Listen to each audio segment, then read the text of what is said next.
We didn't realize it at the time, but the storm had blown us a mile south of the harbor when we hit this breaker zone. And these are big breakers.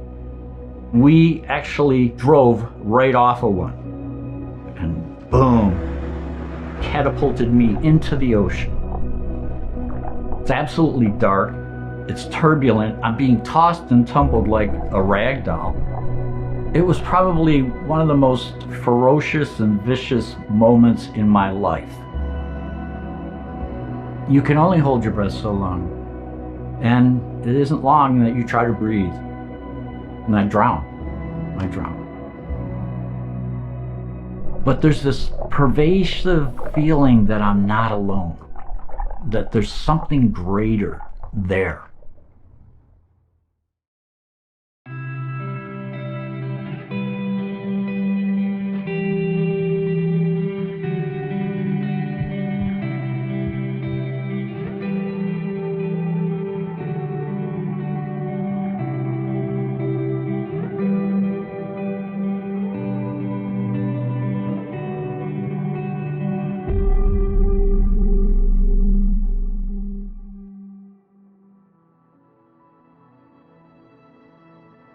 I'm David Bennett.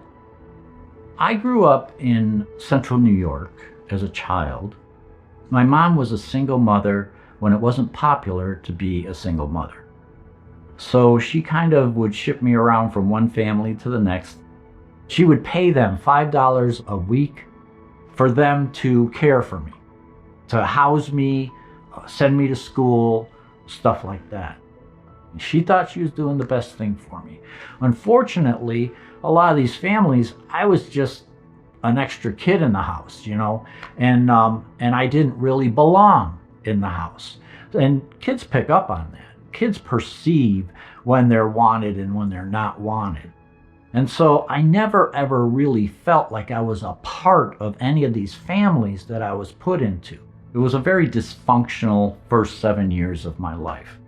It taught me to kind of be very independent and self-reliant just as a young boy.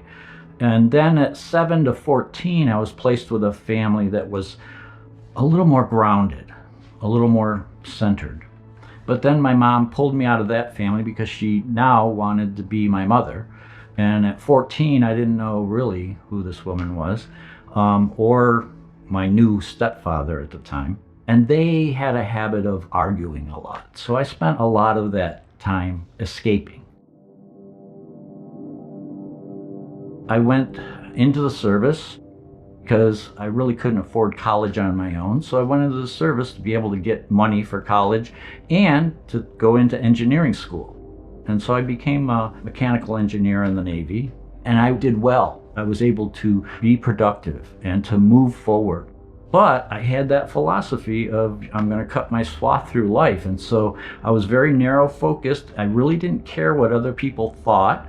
I had my sense of direction. I was going to go there. If you got in my way, I would go right through you. So it was I wasn't a very nice young man in those days. And then when I got out of the service, I became a commercial diver because that was one of the things that I really loved. I found diving when I was younger, scuba diving.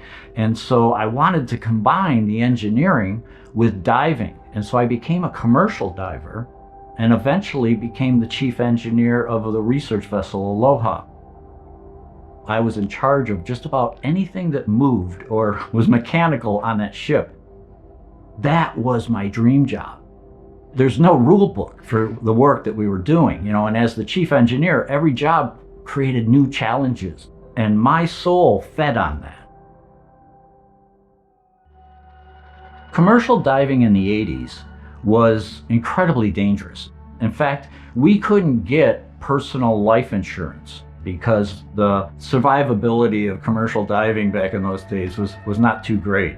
And I have many friends that, had accidents. They became embolized or they, lost their hearing and things like that. It was very arduous, tough, dangerous work. In 1983, off the California coast, We were evaluating a new ROV, a new remote operated submarine. Suddenly we saw that, there was a storm coming up, and we thought, oh, well, let's beat it back to the harbor before it gets too bad, because at the mouth of the harbor, many times the breakwater gets really rough right there. We didn't beat the storm. The storm overtook us, and we had 25 to 30 foot breakers at the breakwater to the harbor. Running the ship is very expensive on a day-to-day basis. And so they wanted to relieve that crew. The captain and the design engineers decided that we would put a small boat in the water. It was a rubber Zodiac, which we used to retrieve submarines in heavy seas, and we were really confident in its abilities. The captain this night decided that I would go. I'm the chief engineer. Normally, I do not go on the small boats because I'm in charge of the ship.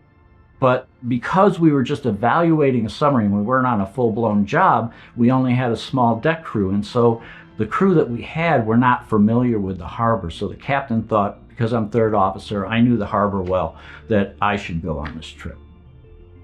We actually went down to the bosun's locker that night and got out life vests. And the life vests had been in that bosun's locker so long they were just encrusted with dirt and debris, and we had to beat the dirt off them just to be able to put them on. So we had these big giant pillows wrapped around us, these big orange pillows, and we jumped in the Zodiac and we started heading in. We had taken a bearing with the radars, so we knew harbor and we could see the shoreline was lit up, but we had this storm over us, so it was really dark, and you could just see the light of the horizon ahead of you. And so we were trying to maintain a visual on the harbor buoy. But you got to realize that when you're in these huge rollers that, we would go up on top of a crest, take a bearing on the harbor buoy, and then run down the swell and up on top of the next one, do it all over again. It wasn't very long before we'd lost track of the harbor buoy. We didn't realize it at the time, but the storm had blown us, a mile south of the harbor, and we were still a mile offshore when we hit this breaker zone. And these are big breakers. And we actually drove right off of one and boom, landed in the ocean. And that's when the next one was right above us, came right down on top of us, and when it hit our boat, it folded the Zodiac in half, just like a peanut butter sandwich, and I was in the bow. It catapulted me into the ocean. I'm a trained commercial diver. I'm not going to panic because I've spent lots of time in the ocean. But this is at nighttime. There's no street lights. It's absolutely dark. It's turbulent. I'm being tossed and tumbled like a rag doll. It was probably one of the most ferocious and vicious moments in my life, because I had absolutely no control and had totally lost my orientation as to what was up and what was down. You can only hold your breath so long. Eventually, oxygen deprivation starts to occur. You start to feel this euphoria, and that euphoria it kind of overwhelms your senses to the point where you're not yourself, and you believe that you can breathe. And it isn't long that you try to breathe, and I drown.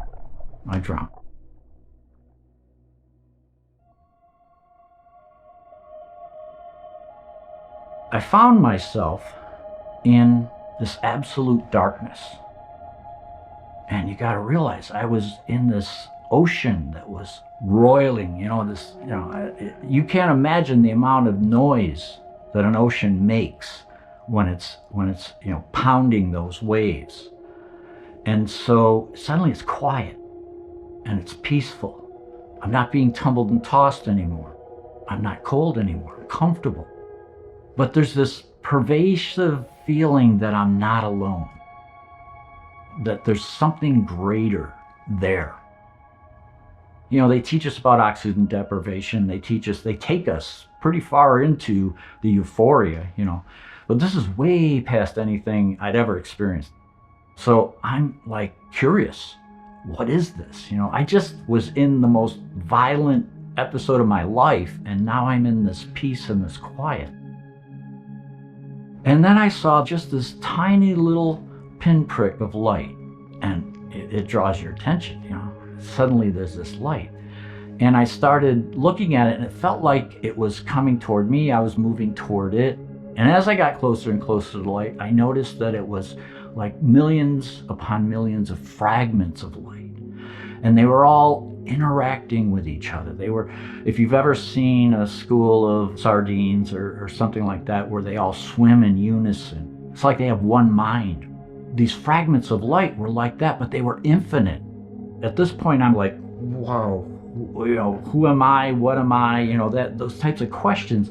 And I looked down, and it was like my body was becoming one of these fragments of light. I started feeling these waves of just love. It was like I was being wrapped in this warm blanket of love. It was incredible. Here, we tend to add a lot of conditions to our love. Okay, I'll love you, and I expect you to love me back, and that's conditional love. But this love is unconditional, and it pervades everything, to the point that it feels like love is the core element that everything is built upon. As I got closer, 3 fragments broke away, and they were welcoming me home. And I recognized them as family. Not so much family that I'd lived in this life, but more of a greater family that are always with me. And eventually a dozen of them came, and they were welcoming me home. They communicated to me that we were going deeper into the light. And we went into this area that to me felt very spherical, very round. And we went inside it, and I started to relive my life. It's more than just a review. It's a re-experiencing of your life. And I got to see it from not only my perspective, but everyone I'd ever interacted with. It was like my consciousness had fragmented into these multiple streams of consciousness, and I was looking at it and living my life from all these different perspectives. So every time that I would do something, I got to feel how it affected someone. And I was just in awe of all of it, but I realized that not only was I experiencing it this way, but all of this family that I had met, I call them my soul family, they were experiencing it with me. And like I said, I was kind of a brash young man, and I'd done some things that I wasn't too proud of. And so when it came to some of those elements in my life review, I wasn't real pleased. I was ashamed that they had to experience this, because they were living at a higher level of consciousness than I'd ever known existed. And so for them to have to experience this, but they didn't. They were just loving me and supporting me through this entire review. Everything in the life review was crystal clear. And so it was awe-inspiring, but also incredibly humbling to see how much we affect the world around us. But eventually I reached a point where I had died, but it kept going. This next element was not quite as clear. And I didn't realize it at the time, but I was looking into my own future. What I saw there was like this corridor, this path ahead of me. But in the periphery, there was a lot that was available to me that, I got the feeling that, well, if I wanted to, I could go this way or I could go that way. And it was a little disorienting, because again, you didn't have all this focus like you did in the life review, but my family just loved me, they supported me, they buoyed me up. And eventually I reached a point where the light itself, now this enormous, infinite light, spoke in unison, and it said, "This is not your time, you must return." And I said, "No way. I've got a family that I didn't know existed that loves me and is supporting me. I know that body is back there and it's broken." And I don't mean to sound crass, but it just looked like cold meat to me. And I had no desire to go back to that body. And so I argued with what I perceived as God. I argued. Didn't do me much good, because you can see I'm here. But I did. I argued with, and the voice came back and it said one more time, it said, "You must return. You have a purpose." And that word purpose just resonated through my being. When we've gone beyond this life into the next realm, we live with this expansive consciousness that is so much greater than what we have available to us here in this physical life. And so with that expansive consciousness, that word purpose, I understood it. It was simple, it was efficient, I knew exactly what it was, and with that, there's no choice, you just come to accept it. And with that acceptance, I found myself outside my body. The original 3 light beings who had greeted me were with me, and we were observing my body in the ocean as it was being tumbled and tossed. My body came close to some of the wreckage of the Zodiac, and the bow line had wrapped itself around this arm and was tapping me on the chest. And I was mesmerized by this. I was watching this outside my body, and I'm thinking, how is the enormity of me gonna fit in there? And so another wave hit the Zodiac, and when it did, the Zodiac had a little bit of air left in one of the pontoons, and it popped up. And when it did, it cinched that line around my arm, and it pulled my arm up, actually dislocated my shoulder and thumb, and I'm watching it. I'm not feeling it, but I'm watching it happen, and it pulled my body up to the surface. And so myself and my 3 soul family members, we rose up with it, and we were observing this as my body got tangled up in the wreckage of this Zodiac, and another series of waves hit it, and when it did, it was pounding my body up against the Zodiac, and some of that salt water got pushed out of my lungs, and my family gave me a gentle push, and I came back into my body. I have to say, dying is hard, but coming back to life is even more difficult, because you just had this expansive moment, and now you're back in this physicalness that feels heavy and constrictive. It was incredibly hard to be back in this body.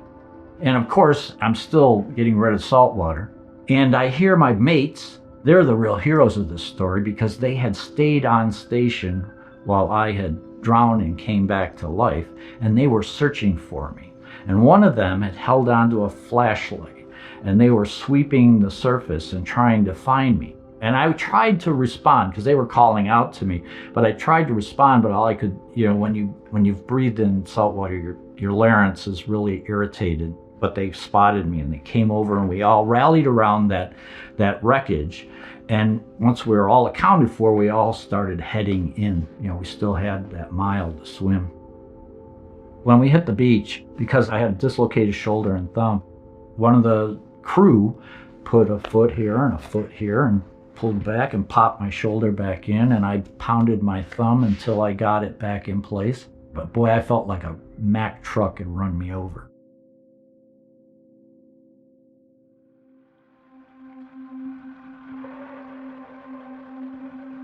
Some of my buddies that were in that ocean with me were saying, Dave, we were looking for you for a long time. You can't hold your breath that long. What happened? And I said, Neptune spit me back. I covered up. I just covered up for it. In the world I lived in, commercial diving was incredibly dangerous, and death was a taboo subject. And so we didn't talk about death. So I didn't feel like I could share it with my mates. I didn't feel like I could share it with my family. And so I just I tried to put it away, and I tried to just live with what I could. It scared me.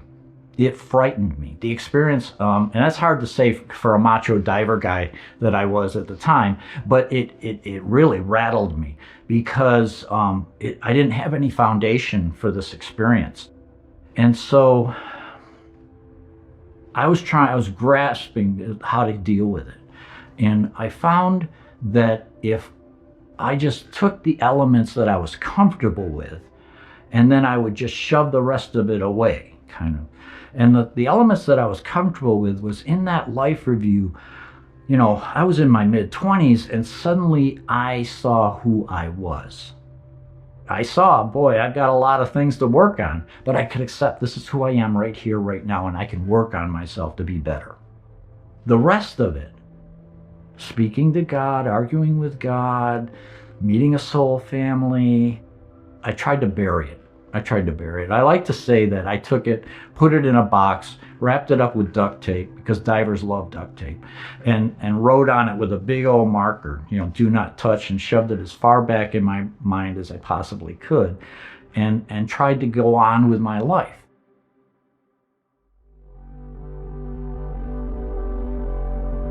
When I came back, there were two questions. Purpose. What was that purpose that I was told I had? Because as I came back into life, it just kind of like evaporated. It was like I had it. I knew what that purpose was, but then it slowly dissolved away and I no longer understood the purpose. But the other thing that I could hold on to was the love. And not only myself, but many experiencers, after experiencing that love, you go looking for it. I want that in my life. I want that in my physical life because I hadn't felt that kind of love. The experiences I had with love were really conditional.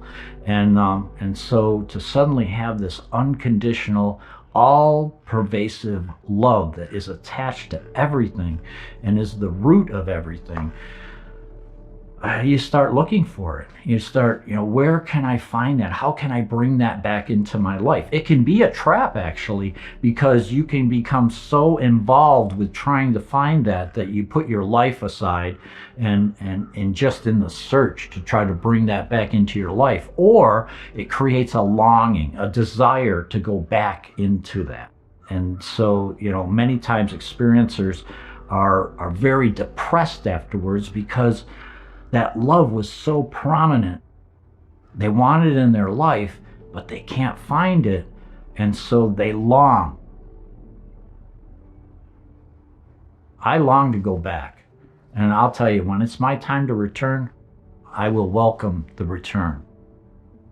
But I understand the importance of living a full and rich life, and I would never do anything to jeopardize that.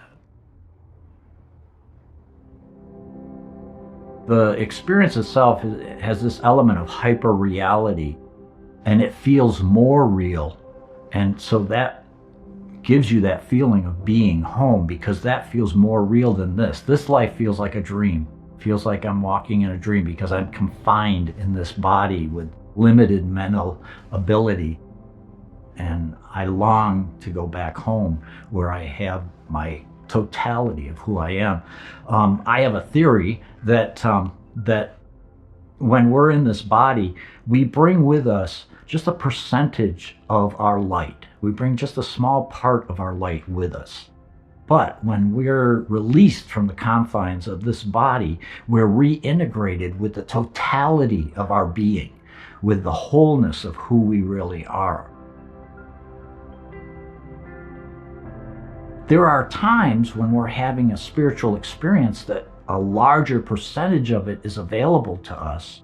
But then, we go about our normal day, and so we're only utilizing a small percent of our light, of our greater being. I was working as the manager of dialysis programs at St. Joseph's Hospital in Syracuse, New York. And I started having problems with my back, but I didn't think anything of it, and I was starting to have numbness in my arm and stuff like that, and I thought it was carpal tunnel because we were doing a lot more keyboarding and things like that. So I kind of dismissed it, But then all of a sudden, one day in the office, it was like my back exploded. And I was scheduled to have a meeting with one of the vice presidents and directors. And I walked in, I said, I'm in an incredible pain. I'm going to go up to the ED, the emergency department, and present myself. And while in the exam room, the nurse came in. And this is the moment when suddenly I recognized it from my life review. It was like deja vu on steroids. And she's got tears in her eyes, and I know this moment. I know this moment. And so the doctor comes in, and he's kind of hemming and hawing, he's like, well, David, I have to tell you, and he was talking about the masses on my lung and this and that and the other thing. I let him sweat. I kind of let him sweat because I really was kind of playing with the moment to see, is this going to play out like exactly like I know it's going to play out? And it did. It worked out exactly the way I had experienced it in the light. I had stage 4 lung and bone cancer. It started out in my lungs, and it metastasized into my spine, ate 2.5 bones of my thoracic, and my spine had collapsed. They did additional tests. They found I had lesions in my hip, my brains, and my kidneys. They gave me morphine and Percocet to make me comfortable, and they were going to send me home, and they told me to get my affairs in order. I had one doctor that consulted, and he said, yeah, you've got 6 to 8 weeks.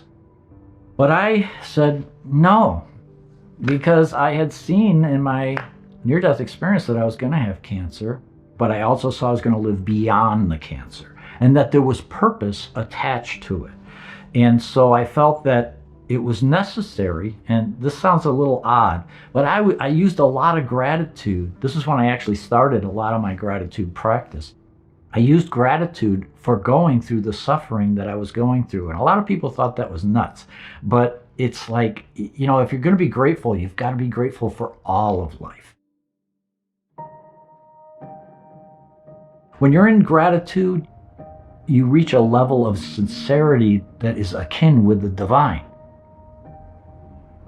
In pure gratitude, where you're grateful for everything in your life, you reach that point of stillness so that it allows you to be able to see that pathway forward. And that I was using that as my guidance. And so I was using gratitude as kind of an anchor to help me. And because I was assistant director at the hospital, I was able to put together a healthcare team to be able to treat it. And by this time, I have a pretty strong grasp on my spiritual connection. I used that to look at holistic approaches. How can I balance off the traditional with holistic approaches?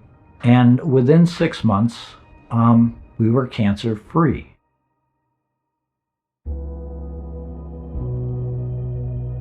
Life itself is this amazing adventure that I never realized before.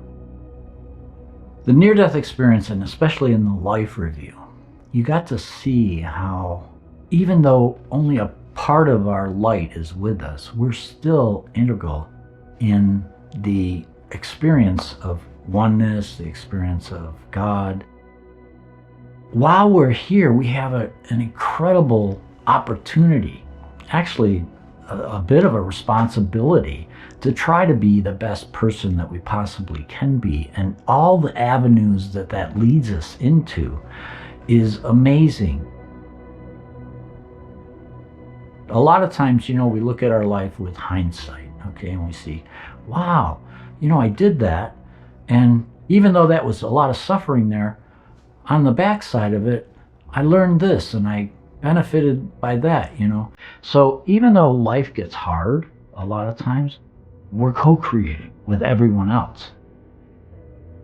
And so, I long to go back to the light where it's expansive.